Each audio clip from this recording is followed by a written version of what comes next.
अस्सलाम वालेकुम स्टूडेंट्स। उम्मीद करता हूँ कि आप खैरियत से होंगे। आज हम मैथमेटिक्स का एक बहुत बड़ा इम्पोर्टेंट जो टॉपिक है डेरिवेटिव, उस पे बात करने जा रहे हैं। उम्मीद करता हूँ कि इंशाल्लाह उसका आपको फ़ायदा हासिल होगा। डेरिवेटिव का मतलब ये होता है कि किसी चीज़ में चेंज आप तलाश करते हैं, चेंज मालूम करते हैं। तो रियल लाइफ में बहुत सारी चीज़ें जो है आप देखते हैं कि जिसमें टाइम टू टाइम जो है चेंज आता है। जिस तरह हमारा वेट हो गया, या हमारा हाइट हो गई, या टेम्परेचर आप ले ले तो दिन रात का टेम्परेचर देखते हैं कि उसमें चेंज आता है। तो इस तरह का चेंज मालूम करने के लिए जब हम मैथमेटिक्स की जानिब मूव करते हैं तो उधर जो लफ्ज़ इसके लिए इस्तेमाल होता है वो है लफ्ज़ डेरिवेटिव।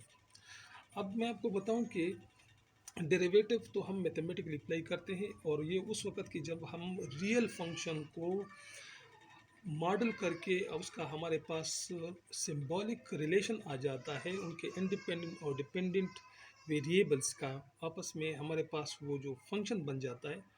तो फिर मैथमेटिकली उनमें रेट ऑफ चेंज मालूम करने के लिए हम डेरिवेटिव का इस्तेमाल करते हैं, और हमें डेरिवेटिव के जो रूल्स है, जो उनकी प्रॉपर्टीज़ है, वो समझनी चाहिए ताकि हम उसको अप्लाई करें और अपना जो मकसद है वो हासिल करें। लेकिन स्टूडेंट्स, मैं इससे पहले आपको बताऊं जनरल व्यू के अंदाज में कि आपका ये डेरिवेटिव जो है वो अगर आप मैकेनिक्स में करते हैं तो ज़ाहिरी तौर पे आप मोशन स्टडी करते हैं, आपके पास डिस्टेंस फंक्शन होता है और डिस्टेंस टाइम पे डिपेंड करता है। तो जब आप डिस्टेंस का with respect to time derivative करते हो तो वेलोसिटी बन जाती है। वेलोसिटी का अगर with respect to time derivative करते हो तो उससे एक्सेलरेशन बन जाता है। जब यही बातें हम जब वर्ड्स में करते हैं तो हम कहते हैं कि जब डिस्टेंस में चेंज होता है तो इस हालत को हम कहते हैं कि ये वेलोसिटी है, और जब वेलोसिटी में चेंज आती है तो इसको हम एक्सेलरेशन बोलते हैं। तो यही चीज़ें हमारे पास उधर मैथमेटिक्स में आ जाता है कि अगर आपने डिस्टेंस का फंक्शन जो है वो मॉडल किया होता है तो फिर आप उसका with respect to time derivative लेते हो। तो time with respect to time जब उसका डेरिवेटिव लेते हो तो आपको ज़ाहिरी तौर पे कोई रिज़ल्ट आता है। अब वो जो न्यूमेरिकल वैल्यू होती है वो आपकी वेलोसिटी का जो है मैग्नीट्यूड होता है। अगर पॉजिटिव नेगेटिव साइन होता है तो वो डायरेक्शन शो करता है। अब इसी वेलोसिटी का अगर आप दोबारा डेरिवेटिव लेते हैं तो वो डेरिवेटिव एक्सेलरेशन बन जाता है, या उसको एक्सेलरेशन कहते हैं, क्योंकि वेलोसिटी में चेंज को हम एक्सेलरेशन कहते हैं। अब आप एक्सेलरेशन भी जानते हैं कि या तो ये वेलोसिटी की बढ़ने की वजह से पैदा हो तो की हालत को कहते हैं, या वेलोसिटी की कम होने की हालत को हम एक्सेलरेशन कहते हैं।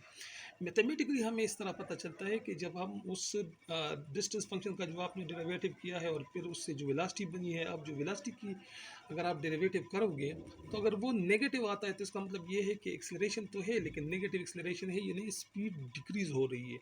और अगर ये पॉजिटिव आता है तो इसका मतलब ये है कि ये भी एक्सेलरेशन है, लेकिन ये वो एक्सेलरेशन है जो कि स्पीड के बढ़ने की वाली हालत है।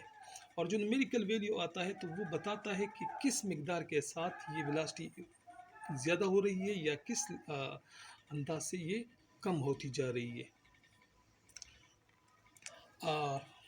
मज़ीद डेरिवेटिव पे बात करने के लिए इंशाल्लाह अगले वीडियो में मिलेंगे। तब तक के लिए खुदा हाफिज़।